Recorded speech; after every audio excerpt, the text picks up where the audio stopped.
परमेश्वराची स्तुती असो, परमेश्वराला धन्यवाद असो. प्रियानो, आज देवपाने आपल्याला एक सुंदरसा दिवस आपल्या सर्वांच्या जीवनात दिलेला आहे की आपण त्याच्या गौरवास्तव आपलं जीवन जे आहे आपण जगूया. आजच्या मननासाठी आपण स्तोत्र याचं 91 स्तोत्र आपण जे आहे प्रियानो मनन करणार आहे. देव करो आपल्याशी त्याच्या पवित्र आत्म्याद्वारे तो आपल्याशी बोलो. स्तोत्र 91 माझ्यासाठी खूप एक महत्वाचं एक स्तोत्र झालेलं आहे. मी अनेकदा हे स्तोत्र वाचलेलं होतं आणि अनेकदा याच्यावरून मनन पण केलेलं होतं. परंतु कोविडच्या काळामध्ये जेव्हा मी आणि माझी पत्नी आम्ही खूप दुःखातून जात असताना, कष्टातून जात असताना त्या बिमारीचा प्रभाव आमच्यावर झालेला होता. त्या दरम्यान जे आहे हे स्तोत्र मी पुन्हा वाचावं म्हणून आपले पुण्याचे जे डॉक्टर जोशी आहेत त्यांनी मला जे आहे सल्ला दिला होता आणि त्यांनी पाठवलं होतं हे मला, आणि मी त्यावेळेस पुन्हा जे आहे याच्यावर मनन केलं आणि या स्तोत्राद्वारे मला खूप सांत्वना मिळाली, आशीर्वाद मिळाला. या वचनाद्वारे देवाने मला चंगाई दिली, बरं केलं आणि माझ्यासाठी खूप महत्वाचं हे जे आहे स्तोत्र होतं. आणि आज मननासाठी सुद्धा मी जे आहे हे स्तोत्र जे आहे मी तुम्हा समोर जे आहे प्रिय प्रिय प्रियानो मननासाठी घेऊन येतो आहे. आपण जर बघितलं स्तोत्र 91 व स्तोत्र याच्यामध्ये जवळपास आपल्याकडे 16 वचनं आहेत आणि यामध्ये या स्तोत्रामध्ये महान अशा काही गोष्टी आहेत ना, महान अशा काही गोष्टी लिहिलेल्या आहेत. तर आपण जे आहे हे स्तोत्र वाचूया. कृपया माझ्यासोबत तुम्ही आपले शास्त्र उघडा आणि एक एक शब्द आपण आपल्या डोळ्यांनी आणि आपल्या मुखाने ते वाचूया प्रियांनो आपल्या मनात. स्तोत्र 91 याची 1 आणि 2 वचन मी पहिले वाचतो. जो परात्पराच्या गुप्त स्थळी वसतो तो सर्वसमर्थाच्या सावलीत राहील. परमेश्वराला मी माझा आश्रयस्थान, परमेश्वराला मी माझा आश्रय, माझा दुर्ग असे म्हणतो. तोच माझा देव, त्याच्यावर मी भाव ठेवितो. प्रियानो, इथे हे 2 वचनं आपण वाचलेली आहेत. तर इथे एक महान एक स्थान याबद्दल लिहिलेलं आहे, एक महान स्थान है ना. इथे म्हणलेलं आहे की गुप्त स्थळी, गुप्त स्थळ आहे ते. जर आपण बघितलं तर अशी कोणती जागा नाही आहे की जी गुप्त आहे देवासाठी, परंतु ही एक फिजिकल अशी भौतिक अशी जागा नसून ही एक आत्मिक जागा आहे. It's a spiritual place. ही एक अशी जागा आहे की जिथे परमेश्वर आणि त्याचा भक्त एकत्र वास करतो. ही एक अशी जागा आहे, एक असे स्थळ आहे की जिथे या दोघांना कोणीच जे आहे डिस्टर्ब करू शकत नाही. ते एकमेकाशी जुळलेले असे ती जागा आहे आणि ती कधीही कुठेही ते जे आहे अस्तित्वात त्यांच्यासाठी येऊ शकते. हे देव आणि त्याच्या भक्ताचं जे आहे नातं आहे असं आपण त्याला म्हणूया.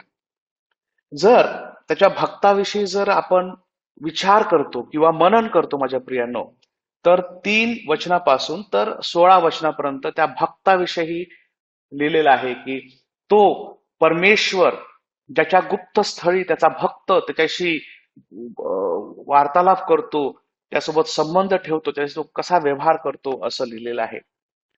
पण तत्पूर्वी जर आपण बघितलं या मननामध्ये तर पहिलं आणि दुसरं जे वचन आहे यामध्ये तो जो परमेश्वर आपल्या भक्ताला एका गुप्त स्थळी भेटतो तो कोण आहे बरं? तो कसा परमेश्वर आहे? तर स्तोत्रकार जो आहे, स्तोत्र हे जे आहे, माझ्या मते, माझ्या नॉलेजमध्ये असण्यानुसार हे मोशेने लिहिलेलं आहे. तर जर आपण बघितलं तर आपण यामध्ये असं बघतो की स्तोत्रकार इथे 4 नावं देतो. चार चार प्रकारच्या नावांनी संबोधतो त्याच्या देवाला, त्याच्याशी तो गुप्त स्थळी वसतो, है ना. पहिलं जे नाव आहे ते परात्पराच्या गुप्तस्थळी, म्हणजे देव कोण आहे? परात्पर देव. आणि त्यासाठी जो शब्द वापरलेला आहे, मूळ शब्द, मूळ भाषेमध्ये तो एलोन आहे. आणि या एलोन या शब्दाचा जे नाव देवाला दिलं गेलं त्याचा अर्थ होतो सुप्रीम, सर्वश्रेष्ठ, त्याच्यापेक्षा उत्तम असा कोणी नाही, असं त्याचा अर्थ होतो. नंतर तो आपल्या देवाला काय म्हणतो? सर्वसमर्थ देवा, सर्वसमर्थ देवा. आणि जर आपण बघितलं तर सर्वसमर्थ देव जो आहे त्याच्यासाठी मूळ शब्द वापरलेला आहे शडाय. आपण त्यासमोर वेगवेगळे शब्द बायबलमध्ये वापरलेले बघतो, एल शडाय वगैरे.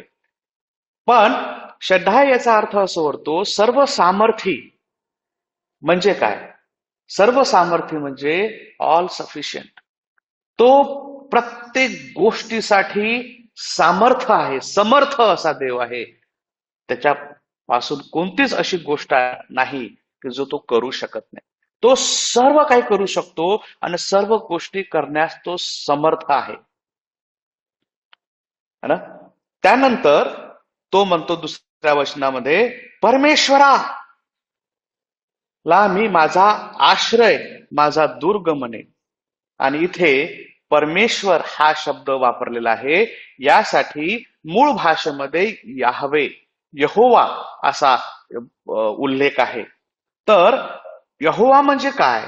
तर राज्य करता, सृष्टी करता आणि ठाम असा आपल्या लोकांसाठी उभा राहणारा, कधी न सोडणारा हा यहोवा देव आहे.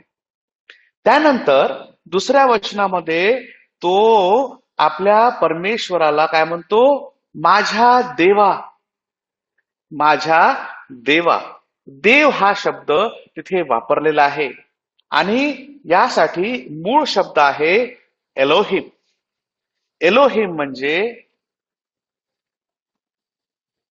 पॉवरफुल, विथ स्ट्रेंथ, जो सृष्टीचं निर्माणही करू शकतो आणि आली वेळ तर त्यामध्ये काही गोष्टी तो नष्टही करू शकतो.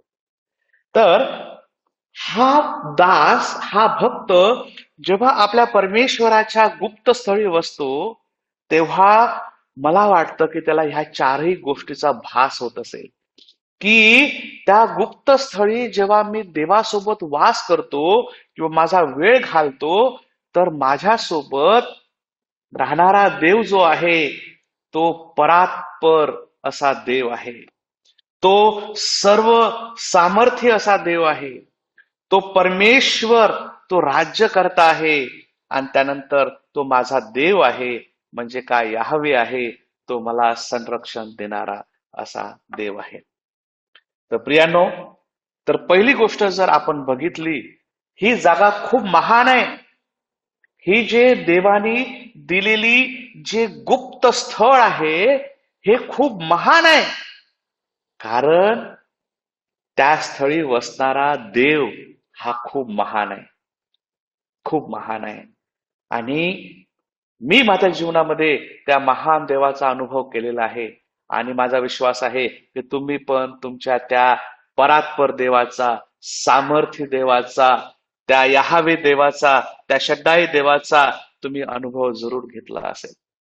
नाही घेतला असेल तर मी तुम्हाला सांगतो की अशा अशा प्रकारे तो तुम्हाला अनुभव देतो म्हणून. तर महान एक स्थळ आहे ते गुप्त स्थळ, कारण तिथे वसणारा तुमच्यासोबत आणि माझ्यासोबत तो एक महान परात्पर असा देव आहे. नंतर आपण जर बघतो, दोन वचनं दिलेली आहे देवाविषयी आणि त्यानंतर सर्व जे वचन आहे ते आपल्या दासाविषयी असं वचन आहे.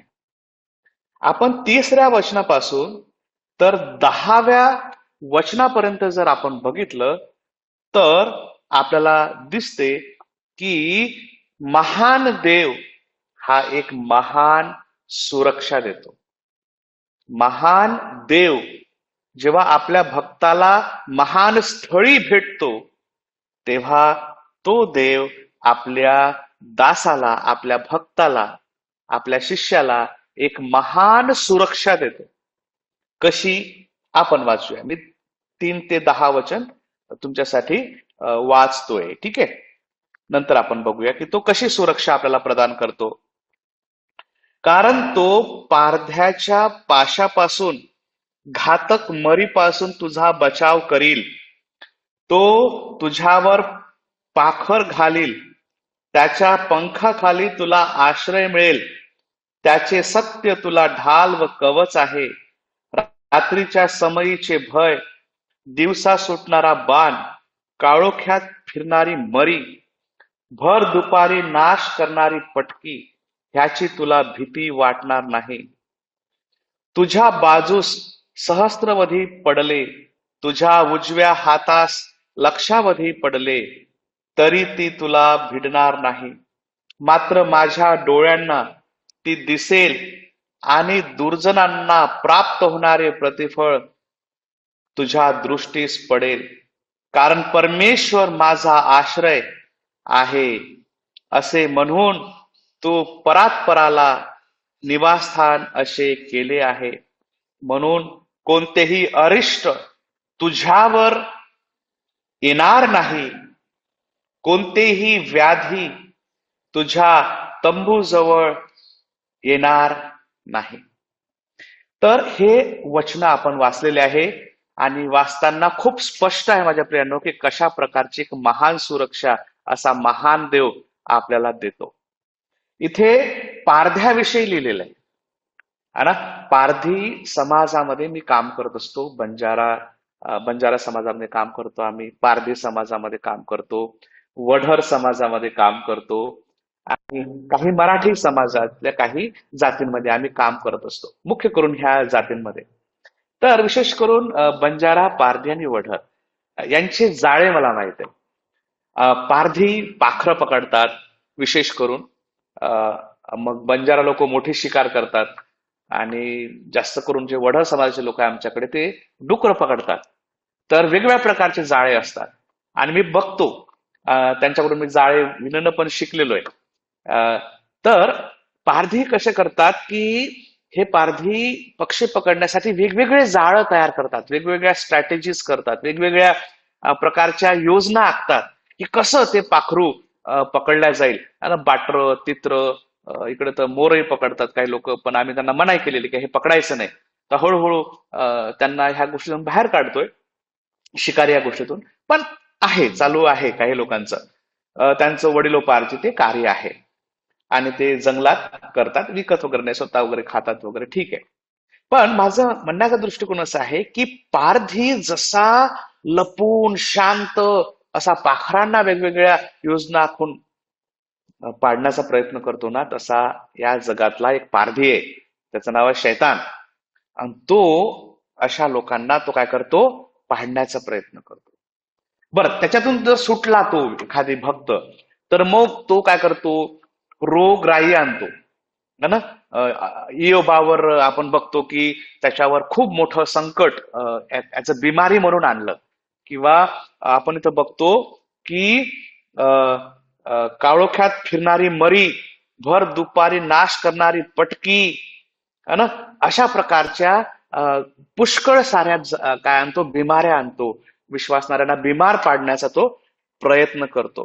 तेवढंच नाही तर तो काय करतो की हे जे आहेत ना दुष्कर्म करणारे, है ना, इथं लिहिलेलं आहे की अरिष्ट आणणारे लोक जे आहे तुमच्या विरोधात तो आणतो. है ना. तर परंतु जर आपण बघितलं तर 3 शब्द याच्याकडे लक्षात ठेवा.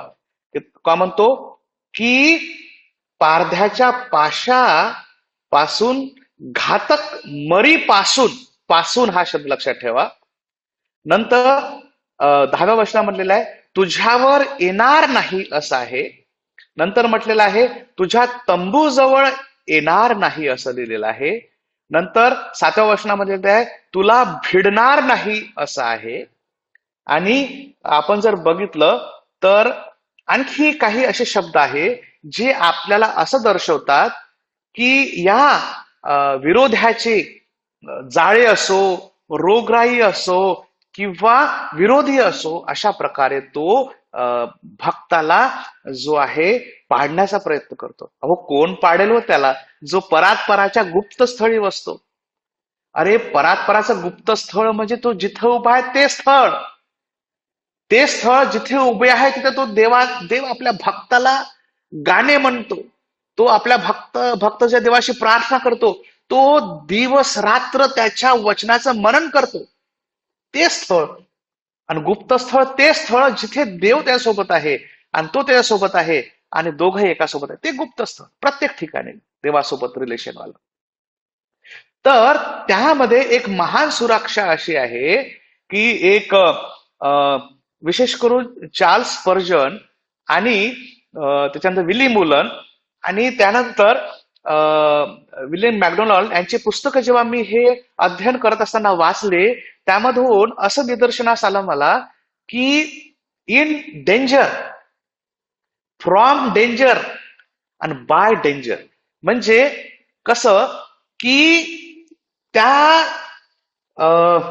अरिष्ठामध्ये, त्या अरिष्टापासून आणि त्या अरिष्टाच्या बाजूने, म्हणजे मी त्या संकटात असताना किंवा त्या संकटापासून किंवा ते संकट येण्यापूर्वीच देव काय करतो, मला सुरक्षा प्रदान करतो. म्हणजे एखादी समजा मी एखाद्या संकटात किंवा कष्टात आहे, मी एखाद्या पारध्या जाळ्यात सापडलो, एखाद्या पापात मी आज अटकू नये, किंवा समजा की मी आज कोणत्या ना कोणत्या रोगाने पीडित आहे, किंवा समजा एखादी व्यक्ती किंवा एखादी विरोधी आपला दुश्मन जो आहे तो काय करतोय, तो आपल्या विरोधात आलेला आहे. म्हणजे आपण त्या आतमध्ये आहे किंवा त्यामधून आपण जात आहे किंवा आपण जाणार असू, तरीही प्रत्येक परिस्थितीमध्ये सुरक्षा देणारा हा आपला देव आहे. एक महान सुरक्षा महान देवाद्वारे आपल्याला इथे पाहायला मिळते. नंतर आपण जर 11 वचन जर वाचलं तर ही सुरक्षा तो कसा प्रदान करतो, तर महान अशा सुरक्षा कर्म्यांद्वारे. आणि ते सुरक्षा कर्मी कोण आहेत, तर आपण जर बघितलं तर 11 वचन, कारण तुझ्या सर्व मार्गात तुझे रक्षण करण्याची तुझ्याविषयी तो आपल्या दिव्य दूतांना आज्ञा देईल. तुझ्या पायांना धोंड्याची ठेच लागू नये म्हणून ते तुला आपल्या हातावर झेलून धरतील. अरे बापरे, किती सुंदर गोष्ट आहे. माझ्यासारख्या पापात पडलेल्या व्यक्तीवर प्रेम करून तो मला एक विश्वासणारा बनवून त्याचा भक्त बनवून ठेवतो. आणि जेव्हा मी त्या परात्पराच्या गुप्तस्थळी त्या देवासोबत राहतो, तर माझा सेवक म्हणून माझी सेवा करायला, माझी सुरक्षा करायला दिव्य दूत उतरून येतात. दिव्य दूत उतरून येतात. आणि मी तुम्हाला सांगतो, आमच्याकडे आम्ही जेव्हा सेवा करतो ना, खूप लांब लांब स्थळी जातो. आणि माझ्याकडे एक बुलेट आहे आणि एक छोटी दुसरी गाडी आहे. दोन्हीच्या दोन्ही खटारा झाल्या. आणि का बरं, मला 150-200 किलोमीटर जावं लागतं. काल आम्ही कारंजा घाटगेवर गेलो, तिथून आम्हाला 170 किलोमीटर लागले दोघा बंधू जणांना जायला आणि यायला. तर तो म्हणाला की तुझी गाडी एवढी खटारा झाली तरी तुला भीती वाटत नाही का? म्हटलं तसं काही नाही आहे. जेव्हा देव आपल्या सोबत असतो, आपण विश्वास करायला पाहिजे. जे पण साधन आपण देवासाठी वापरतो ते कधीच मोडकीस येणार नाही. तू टेन्शन नको घेऊ, तू बस. आणि आम्ही आलो. पुष्कळदा माझे ऍक्सिडेंट झाले, पण देवाने मला वाचवलं. त्याची वेळ येईल तेव्हा मी जाईल, परंतु तोपर्यंत तो त्याच्या दिव्य दूताला पाठवून माझी काय करतो, सुरक्षा करतो. दिव्य दूत हो, प्रोटेक्टिंग एंजल्स. एक अशी बटालियनच आहे त्याच्या देवाकडे, अशा स्वर्गदूतांची जे फक्त आपल्या भक्तांची सुरक्षा करतात. जसं पत्रव्यवहार करण्यासाठी गब्रिएल आहे संदेशवाहकासाठी, तसंच आपल्या भक्तांची सेवा करण्यासाठी मोठे मोठे स्वर्गदूत देवाने नेमलेले आहे, सामर्थी असे. तर सामर्थी असे ह्या गोष्टी आहेत. आणि तो कसं करतो ना, शैतान आर्टिफिशियल क्रायसिस आणतो आपल्या जीवनामध्ये, त्यामधून ते आपल्याला महान सुरक्षा कर्मी आपल्याला काय करतात, तर सुरक्षा देतात. तर महान असं स्थळ आपण बघितलं, महान अशी सुरक्षा आपण बघितली, आणि आपण महान असं संरक्षक आपल्या सोबत आहे ते आपण बघितलं. आणि 13व्या वचनाने खाली आपण काही वाचूया. ते दिलेलं आहे की तू सिंह व नाग यांच्यावर पाय देऊन चालशील, तरुण सिंह व अजगर यांना तुडवशील. बापरे, म्हणजे किती मोठी शक्ती अशी शिष्यांना दिलेली आहे, त्याच्या भक्तांना. म्हणजे विचार करा की जो आपल्या परात्पराच्या त्या गुप्त स्थळी वसणाऱ्यांना एक मोठी शक्ती देवाने दिलेली आहे की सिंह व नाग यांच्यावर पाय देऊन तू चालशील, तरुण सिंह व अजगर ह्यांना तू तुडवशील. है ना. मी 16व्या वर्षी माझं तारण झालं, तेव्हापासून मी हे वचन वाचतोय, तेव्हा मला असं वाटलं की काय माझ्यामध्ये हिंमत आहे का त्या सिंहाचं हे करण्यासाठी. परंतु एकदा जंगलातून माझी गाडी जात असताना माझ्या समोरून काळा चिता गेला आणि माझी गाडी थांबली. मला समजलं की गाडी असं एकदम थांबून गेली. म्हणजे दोन्ही ब्रेक ऑटोमॅटिक लागले आणि माझे हात पाय थरथरत होते. आणि तो चिता क्रॉस करून, काळा होता तो, तिकीट थोडासा उंचावर थांबला आणि तो तिथेच थांबून राहिला. आणि मी काय करावे मला समजलं नाही. मागून एक व्यक्ती म्हणून, अरे बाबा चल इथून, त्या शब्द म्हटला. आणि तेव्हा मला असं वाटलं की निघायला पाहिजे. एकदम स्तब्ध होतो आणि आम्ही दोघं जण निघालो. मला प्रियांनो, मला सांगू द्या की विचार करा, तो ब्रेक लागणे आणि माणूस मागून येणे हे एक शक्तीच आहे. आणि देवबाप जो आहे आपल्याला असं करतो. ही शक्ती बाप शिष्यांना पण जे आहे देवाने येशू ख्रिस्ताने दिली होती की तुम्ही जा सेवा करायला, तुम्ही भूत काढाल, तुम्ही नागाला तोडवाल. ह्या सर्व गोष्टी ह्या त्यावेळेस मला कळायच्या नाही. मला असं वाटलं की एवढी मोठी शक्ती तर माझ्यासारख्या सेवकाला देणार नाही. परंतु जेव्हा आम्ही सेवा करायला जातो, तुम्हाला सांगितलं की अशा अशा जातींमध्ये आम्ही काम करतो, आणि अशा अशा जातींमध्ये जेव्हा आम्ही काम करत असतो हे जंगलात असतात, तर देवबाप आम्हाला सापांपासून सुरक्षा करतो. आणि तिथे आपण जर बघितलं तर खूप भूत जे लागलेले लोक आम्हाला मिळतात, आणि त्यांच्यासाठी आम्हाला हे लोक प्रार्थना करायला लावतात. तेव्हा असं दुर्बळ आणि असं अशक्त असं वाटतं की खरंच मी त्या सामर्थ्य भूताला तिथून काढू शकेल का. परंतु जेव्हा आम्ही भक्तजन प्रार्थना करतो, देवबाप त्या भूतांना काढतो. का बरं? कारण की हे आमच्यामुळं नाही, तर त्या शक्तीने जे देवबापाने आम्हाला दिलेली आहे ती शक्ती आपल्याजवळ. प्रियानो, इथं ऐकणाऱ्या प्रत्येक विश्वासणाऱ्यांना देवाने ती शक्ती दिलेली आहे. आणि देवबाप म्हणतो की तू घाबरू नको, मी तुझ्या सोबत आहे, फक्त तू माझ्या गुप्त स्थळी बसणारा व्यक्ती असला पाहिजे. तर एक महान शक्ती तिथे आपण बघतो. नंतर 14 ते 16 वचन आपण लगेच वाचूया. दिलं आहे की की माझ्यावर त्याचे प्रेम आहे म्हणून मी त्याला मुक्त करील, त्याला माझ्या नावांची जाणीव आहे म्हणून मी त्याला उच्च स्थळी सुरक्षित ठेवीन. है ना. एक महान सुरक्षितता, एक महान सुरक्षता आपण इथे पुन्हा बघतोय. आणि महान सुरक्षितता आपण जर बघतो तर इथे म्हटलेला एक शब्द मला मनन करू द्या प्रियानो, इथे काय, माझ्यावर त्याचे प्रेम आहे. माझ्यावर त्याचे प्रेम आहे. म्हणजे ज्या व्यक्तीचे प्रेम त्या देवावर आहे, म्हणजे काय, ज्या व्यक्तीचं मन त्याच्या आज्ञेचं पालन करण्यासाठी आहे, ज्या व्यक्तीचं प्रेम त्याच्या वचन वाचण्यासाठी आहे, ज्या व्यक्तीचं प्रेम त्याच्या भक्तांवर प्रेम आहे, त्याच्या मंडळीवर प्रेम आहे, अशा व्यक्तीसाठी ही सुरक्षितता जी आहे आपल्याला पाहायला मिळते.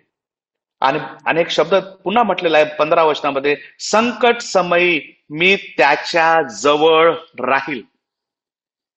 आपण कितीही प्रकारच्या गोष्टीत का अडलेलो नसो ना, आणि म्हणतात की त्याला दीर्घायुष्य देऊन तृप्त करील, मी सिद्ध केलेल्या तारणाचा अनुभव त्याला देईल. तर प्रियानो, किती चांगली एक गोष्ट देवाने आपल्याला दिलेली आहे. या महान परमेश्वराच्या एक महान अशा दासाच्या स्तोत्रातून आपल्याला शिकायला मिळतं की आपला देव किती महान आहे आणि तो आपल्याला किती सुरक्षा प्रदान करतो आणि किती शक्ती प्रदान करतो, किती शक्तिशाली दूत प्रदान करतो. फक्त प्रश्न असा आहे की आपलं प्रेम त्याच्यासाठी कसं आहे, आपलं गुप्त स्थान त्या देवासोबत कसं आहे. देव करो वाचलेल्या वचनाकरवी देव आपल्याला सर्वांना आशीर्वाद देव आणि आपण सर्व त्या परात्पराच्या गुप्त स्थळी वसून त्याची सुरक्षा आपण प्राप्त करून घेऊया.